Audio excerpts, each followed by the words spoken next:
Victory has been claimed. The legions move through the roads they have conquered. Imagine the road before them dry, cracked, choked with dust. Ahead, the city waits. Stone arches rise in the distance. Crowds gather along the route, cheering, throwing flowers, shouting the names of generals whose victories will soon be carved into marble. Bronze armor glints beneath the sun.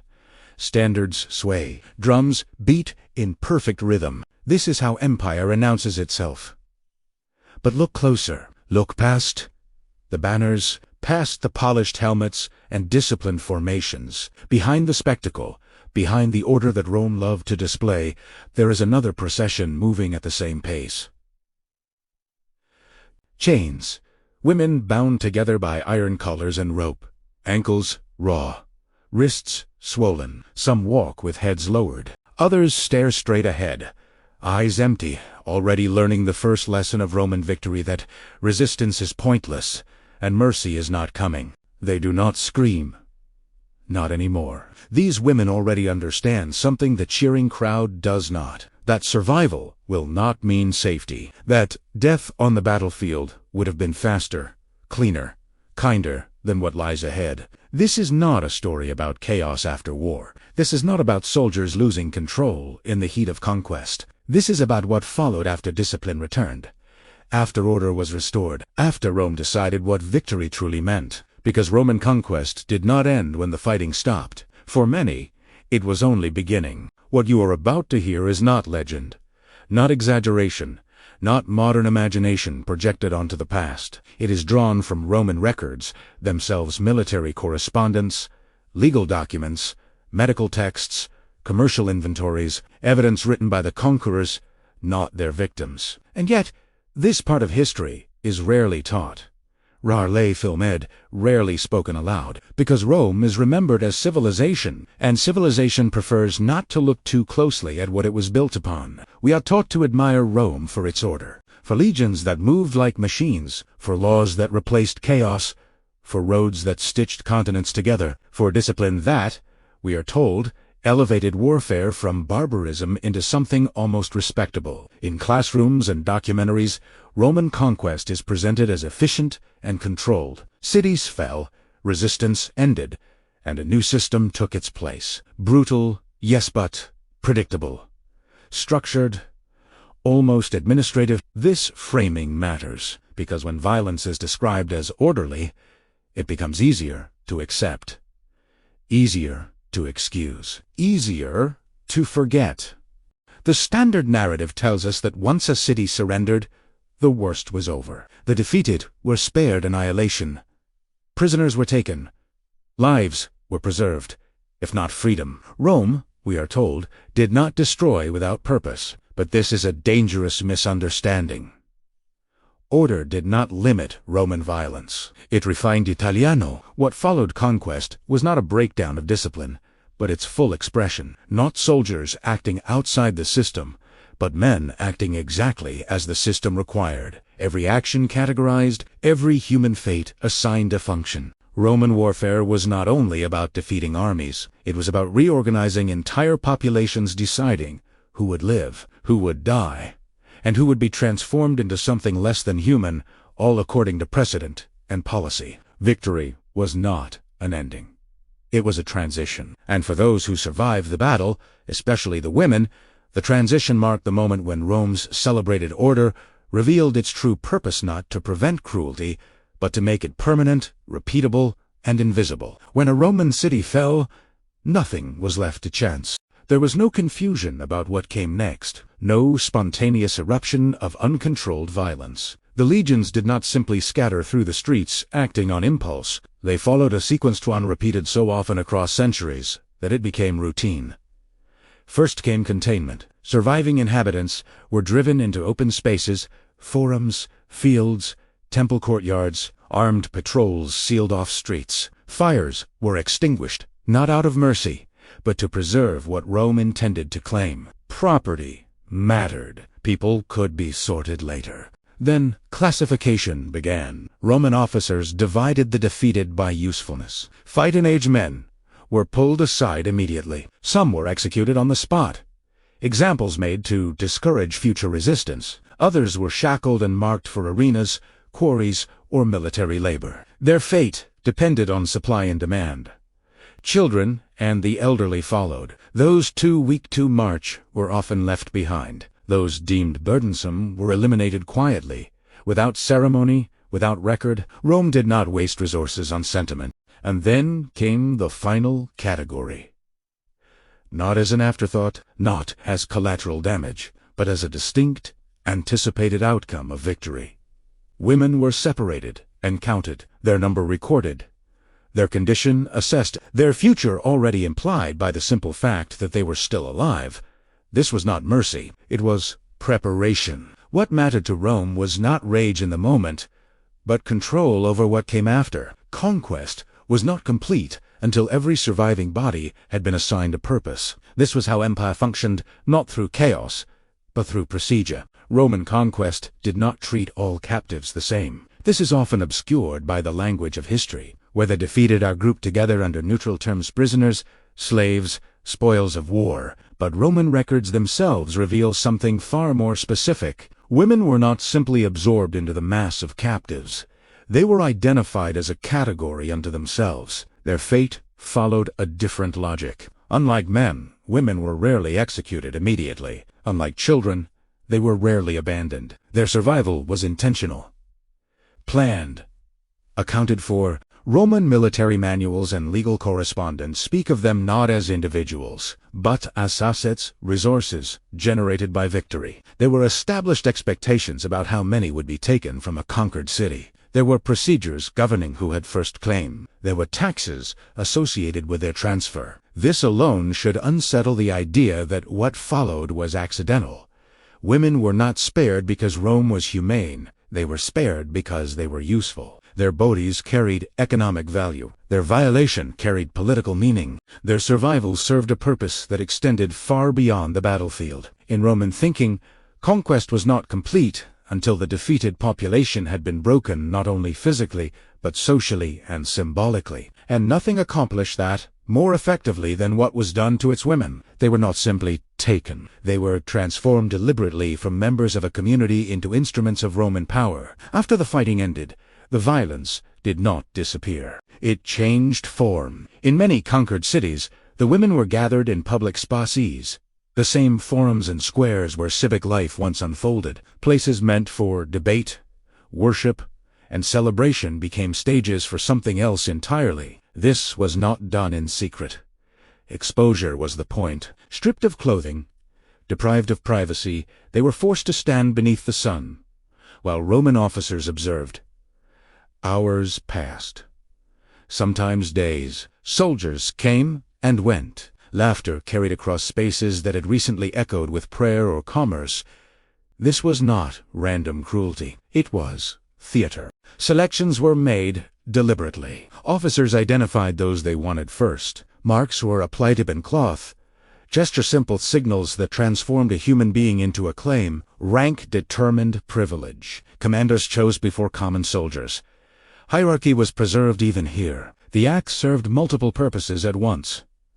It rewarded loyalty, it enforced discipline, and most importantly, it delivered a message to anyone still watching from the edges of the city, from the hills, from memory. This is what resistance earns you. The violation was not only physical, it was symbolic, public, irreversible.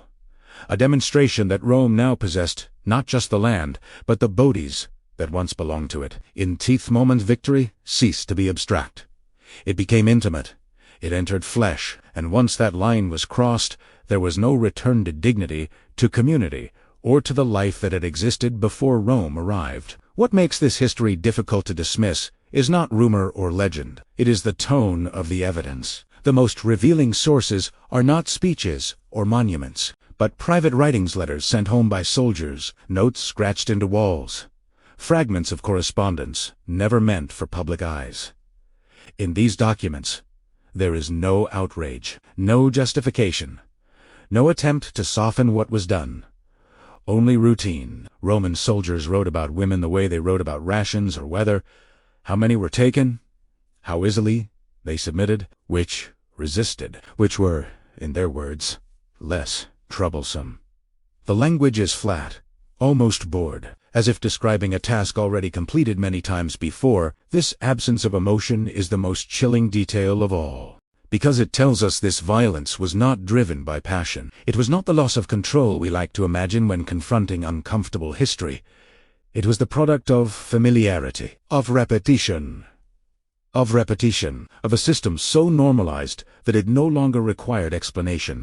Preference mattered more than empathy. Convenience mattered more than suffering. Some writings even reveal selection based on compliance, not attraction, but effort. Women who resisted were described as exhausting. Those who went still, who detached, who ceased reacting, were preferred, not because they were desired, but because they were manageable. This is domination stripped of illusion. In these records, there is no sense of wrongdoing, no hint that anything extraordinary had occurred, only the quiet confidence of men acting within the expectations of empire.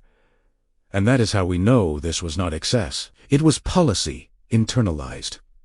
Rome did not rely on memory alone. It relied on fear that traveled faster than armies. What happened to women after conquest was never meant to remain local. It was intended to be known, whispered, exaggerated, and passed from village to village long before Roman banners appeared on the horizon. This was strategy. By allowing and organizing these acts, Rome transformed individual suffering into a collective warning. Resistance would not only cost lives, it would cost lineage. It would reach into the future and destroy what a people valued most. Ancient historians understood this clearly, even when they described it in careful language. Accounts of rebellions speak not only of battles lost, but of punishments designed to humiliate leaders and unmake symbols. Queens, noblewomen, daughters of chieftains, those who embodied a people's identity were targeted precisely because of what they represented. The lesson was unmistakable. Defiance would be answered not merely with defeat, but with degradation so complete it could never be undone. Land could be walls could be rebuilt, but once this line was crossed, there was no restoration of honor, no return to what had been indeed work it. Entire regions fell silent after suppression, not because Rome had achieved harmony, but because it had demonstrated what silence costs less than resistance. When revolts ceased, Roman writers praised stability. They recorded piste mobedon. What they did not record was the reason no one spoke again. Terror does not announce itself. It settles in, and once it does, obedience no longer needs to be enforced. Rome understood that, and it used that understanding with precision. After the first days passed, after the demonstrations were complete, the process changed again. The spectacle ended. Administration began. Surviving women were no longer treated as conquered enemies. They were reclassified. Paperwork replaced weapons. Violence did not stop, it was simply absorbed into procedure. Branding was common. Heated irons, pressed into flesh, marked ownership and origin. Symbols identify the legion responsible. Sometimes even the campaign. These marks were not hidden. They were placed where they could be seen, ensuring the woman could never pass as anything other than what Rome had made her. Identity was erased and replaced with inventory. Chains followed. Groups were formed 10, 20 at a time, bound together to prevent escape and reduce oversight. Guards counted bodies, not people. Losses were noted only if they affected totals. Then came the march, hundreds of miles in many cases, from inland cities to coastal ports. Food was calculated. Water rationed. Anyone who collapsed slowed the group. Anyone who slowed the group was removed. Rome did not allow inefficiency to interrupt profit. At the ports, they were stored. Warehouses meant for grain, oil, and wine became holding pens for human cargo.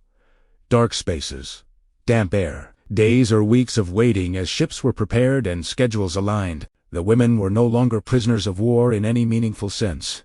They were commodities in transit. Roman commercial records make this clear. Cargo lists did not separate people from products. Women appeared alongside livestock, empheri, raw materials counted, priced, insured. In the logic of empire, the transformation was complete. The war had ended. The business had begun. The sea did not represent escape. It represented the next stage. When the ships were ready, The women were driven below deck, not onto open hulls, where air and light reached, but into holds designed for cargo ceilings, narrow spaces, darkness broken only when hatches opened briefly above. Chains fixed them in rows. There was rarely enough room to lie down. Many remained seated for days at a time, bodies pressed together, unable to move without permission. The air grew thick with salt, sweat, waste, and fear. Breathing itself became labor. Rations were calculated with care, not for health, for survival. Enough water to prevent immediate death. Enough food to keep muscles functional. Anything more was considered waste. Roman logistics treated hunger as a tool, weakness as an acceptable cost. The journey could last weeks. Disease spread quickly in the dark. Fever, infection, dehydration. Some women stopped eating. Others stopped responding altogether. When someone died, there was no pause. No ceremony. Chains were unlocked, only long enough to drag the body upward. The sea received what Rome no longer needed. There was no record of names. No tally of suffering. Losses were expected, anticipated, built into the calculation. Treatises on estate and trade management discuss acceptable death rates during transport, as if describing. When the ships finally reached port, fewer women disembarked than had been loaded. Those who remained were not considered survivors. They were considered intact merchandise, and the empire moved forward without looking back at what had been thrown into the water behind it. Arrival at the port did not mean freedom. It meant inspection. Women were displayed like any other goods. They were organized, catalogued, and examined. Bias approached systematically. Hands traced limbs, teeth were opened, health assessed, scars, injuries, and signs of resistance were recorded. Those considered damaged or uncooperative were grouped for bulk sale mines, workshops, farms. The rest, deemed fit, were auctioned individually. This was commerce masquerading as civility. The most desirable commanded high prices. Age, appearance, and origin determined value. Foreignness made them exotic. Their captivity made them symbols of conquest. A man who had never fought a battle could buy the illusion of victory through possession. Names no longer mattered. Identity was replaced by label. The Gaul, the German, the Jew. Citizenship erased. Family forgotten. Humanity stripped away and reduced to a set of characteristics on which Rome could place a pride. In these markets, the machinery of empire revealed itself. Legal, regulated, taxed, and entirely normalized. To the state, the transaction was routine. To the captives, it was the beginning of a life where every intimate interaction had been claimed in advance, predetermined by conquest. This is how human beings became property. And the empire continued to expand not only over land, but over bodies. Not all women ended up in labor or the mines. Some were sent to establishments where their bodies became tools of the state, sanctioned and taxed. Brothels were legal, regulated, and openly integrated into Roman cities. They were a business, and the empire profited from every transaction. Foreign women were the most prized. Their captivity, their origin, and their subjugation were not incidental. They were the reason for their value. Buying them was more than possession. It was participation in Rome's triumph, a way for civilians to enact conquest without lifting a sword. Within these walls, identity disappeared. Names were replaced by ethnic labels or assigned functions. Rooms were no larger than closets. Curtains served as doors. Between 10 and 20 men could pass through each day, each transaction a reminder that control had shifted permanently. Death, madness, and despair were common. Suicide was frequent. Some lost their minds entirely. Survival was rare. And even when freedom arrived, it could not undo the brands, the scars, or the memory of what had been endured. Even intimacy became a political act. Graffiti found in Pompeii leaves no ambiguity. Conquest extended into private acts, and every interaction reinforced Rome's authority. In Pompeii, nothing was purely personal. Everything served the machinery of domination. This was the apex of systematic dehumanization, a state where violence, economics, and politics merged into one uninterrupted system, leaving the women with nothing of their former selves. Roman writers and physicians recorded the consequences of this system with clinical precision. Illnesses, injuries, infertility, chronic pain. These were catalogued not to heal, but to understand the limits of usefulness. Women were measured in productivity, in durability, and how long they could generate revenue before being discarded. There were rules for replacement. Brothel owners and household managers knew precisely when a woman had passed her prime, 3 to 4 years of service, according to some texts, and she was considered worn out, no longer profitable. She would be sold in bulk, sent to harsher labor, or simply allowed to die. Even medicine served the machinery. Treatments were applied not to restore dignity or relieve suffering, but to maintain a body long enough to meet the expectations of commerce and conquest. Human beings were no longer individuals. They were commodities with an expiration date, and the state sanctioned it. Every transaction, every inspection, every treatment was legal. Every procedure, every calculation, every death was anticipated and absorbed into the empire's ledger. Rome had perfected efficiency. Order applied to cruelty, system applied to suffering. In T's world, the line between life and property was deliberately blurred, and the human cost measured only in economic terms. This is civilization functioning exactly as intended. The most haunting part of this history is what we cannot read. The women themselves left almost no words behind. They were illiterate in the language of their conquerors, denied materials, denied opportunity, denied voice. Their stories survive only in fragments, glimpses scattered across legal texts, Christian writings, or rare confessions recorded by others. Yet even these fragments reveal a truth too often overlooked. The trauma was not only physical, it was existential. One woman, remembered only through the writings of early Christians, described a life that had already ended countless times before her execution. She spoke of villages burned, marshes endured, chains worn, and the first moment a Roman man called her property. Death, she said, would be confirmation of a truth she had already known. These accounts remind us that suffering extended beyond the body. It reshaped identity, erased autonomy, and forced survivors to inhabit a world where dignity could be revoked at any instant. Even those who lived through captivity were never the same.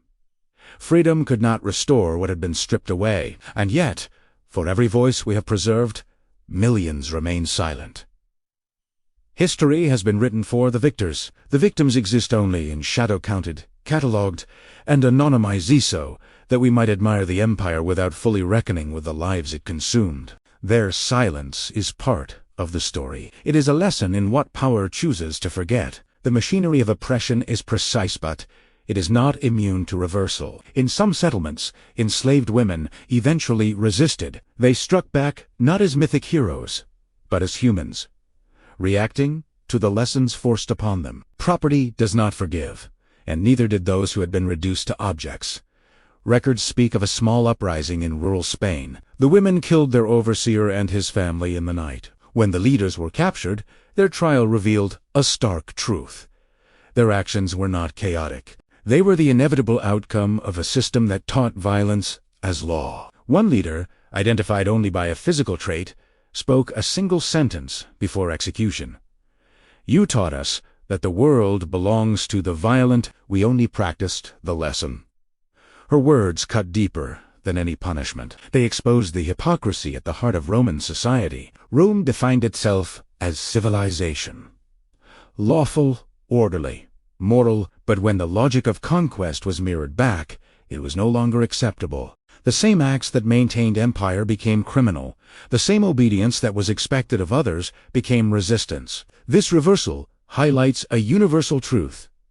The structure of systematic violence is impartial. It consumes the innocent, the guilty, and eventually even those who wield it. Power justifies itself until it is challenged by those it is taught to obey. And when that moment comes, the system can no longer claim moral authority. Rome is remembered for its brilliance, for roads that spanned continents, for aqueducts that carried water with precision, for laws that would outlast centuries, for legions that conquered the known world. Civilization, we are told, began with Rome.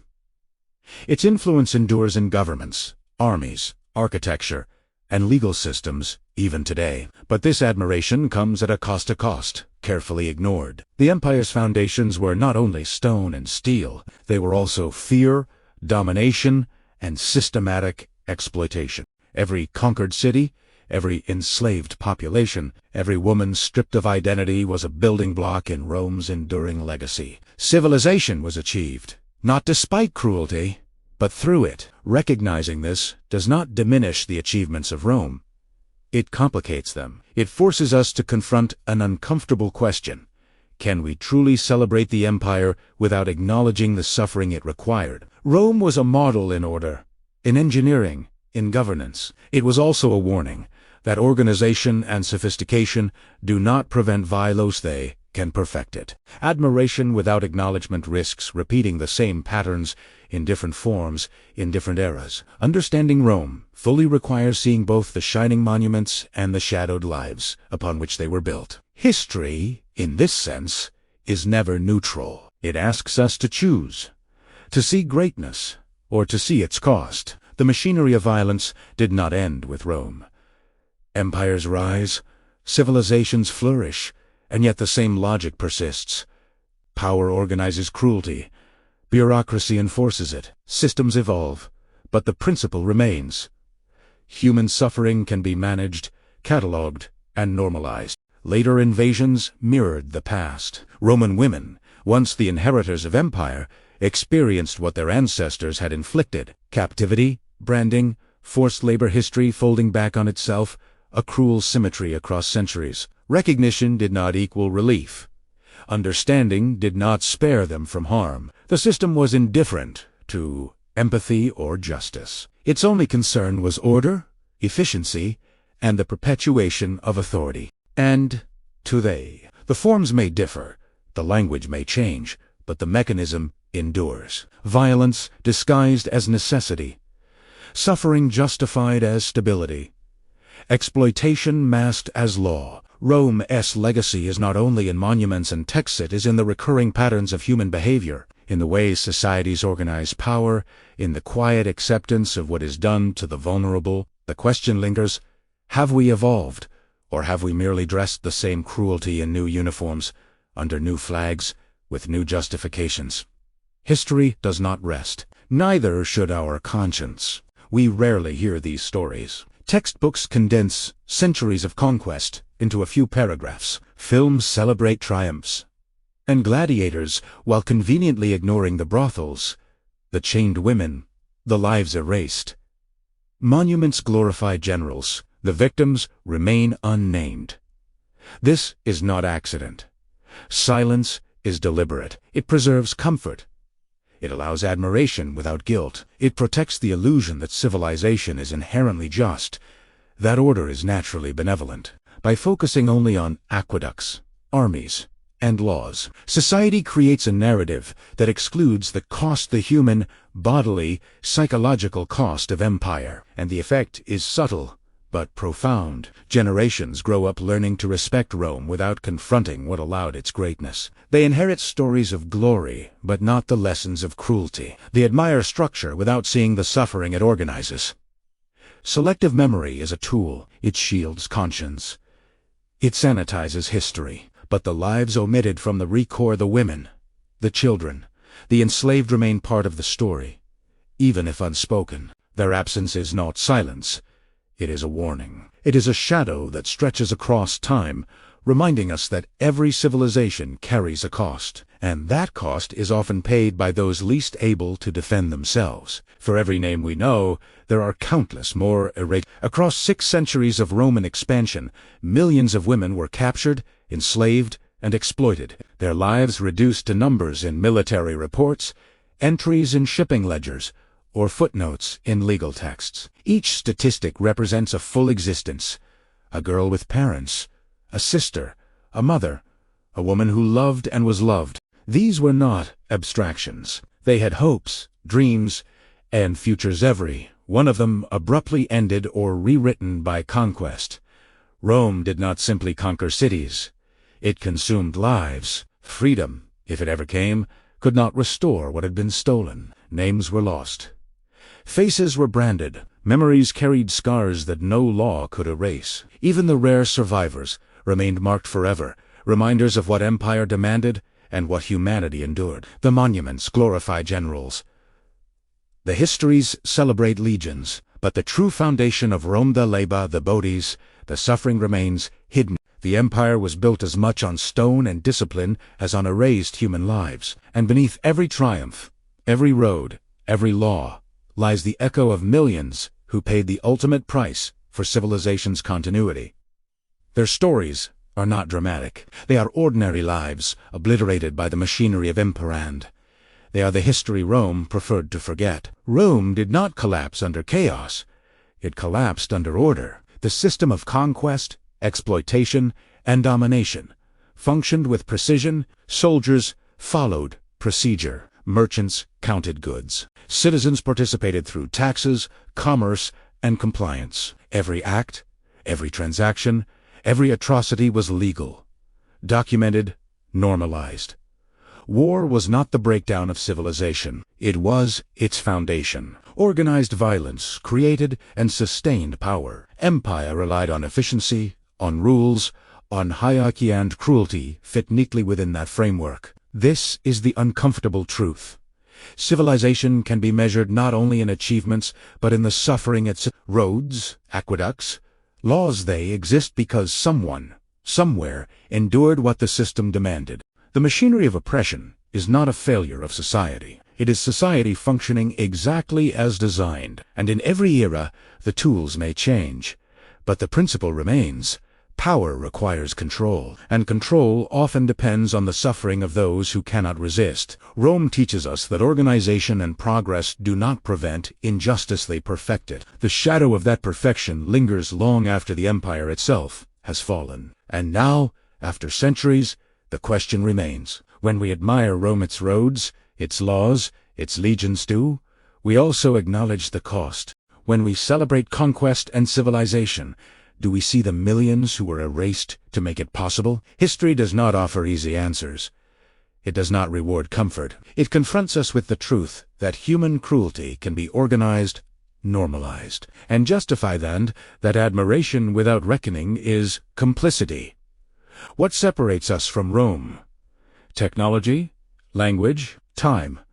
Or have we merely learned to hide our own violence beneath new systems, softer words, and modern bureaucracy? When you close your eyes at night, when silence fills the space between thought and conscience, can you hear the echoes of the unnamed millions, the lives reduced to inventory, the screams turned into whispers by time? Power always finds a way to sanctify its own sin. The final question is simple, and it is yours to answer.